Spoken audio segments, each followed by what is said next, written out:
কুমিল্লার মুরাদনগরে নারী নির্যাতনের ঘটনার পরিকল্পনাকারী শাহপরনকে গ্রেপ্তার করেছে র্যাব। এ বিষয়ে বিস্তারিত জানাতে সরাসরি যুক্ত হচ্ছে রাজধানীর কারওয়ান বাজারের র্যাব মিডিয়া সেন্টারে।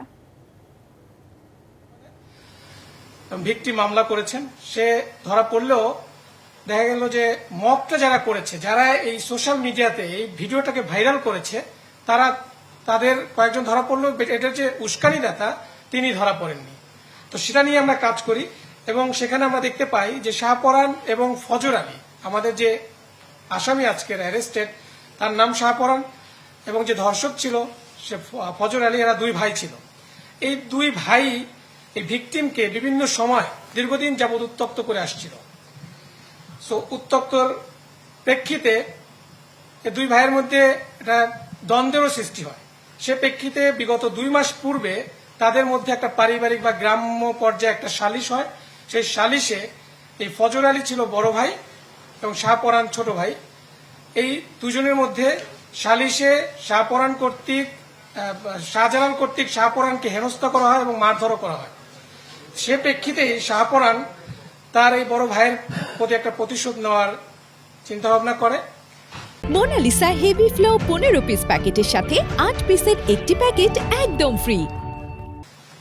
এই ঘটনা যেদিন ঘটে তার 15 দিন পূর্বে ভিকটিম তার স্বামীর বাড়ি থেকে তার বাপের বাড়িতে আসে এবং এই ফজর আলী, যে কিনা ধর্ষক হিসাবে অ্যারেস্টেড, সে এই ভিকটিমের মাকে সুদের বিনিময়ে 50,000 টাকা ধার দেয়। তো সেই ধারের টাকা আদায় করার জন্য মাঝে মাঝে তাদের বাসায় যেত।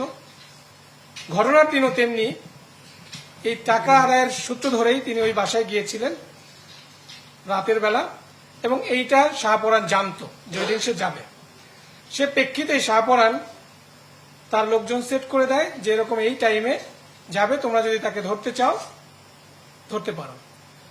এবং সে তার সেই প্ল্যান অনুযায়ী, পরিকল্পনা অনুযায়ী ওই দিন রাতে যখন ফজর আলী তার ওই ঘরের ভিতরে ভিকটিমের ঘরে প্রবেশ করে, তার কিছুক্ষণ পরেই এই শাহপরানের লোকজন ভিকটিমের ঘরে প্রবেশ করে এবং তাকে বিভৎস করে ভিডিও ধারণ করে সেটা পরবর্তীতে সোশ্যাল মিডিয়ায় ছড়িয়ে দেয়।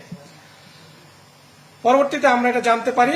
জানার পরে আমাদের একটা চৌকস অভিযানিক দল গতকাল এই শাহপরানের যে রহস্যটা সেটা আমরা জানার পর তাকে আমরা গতকাল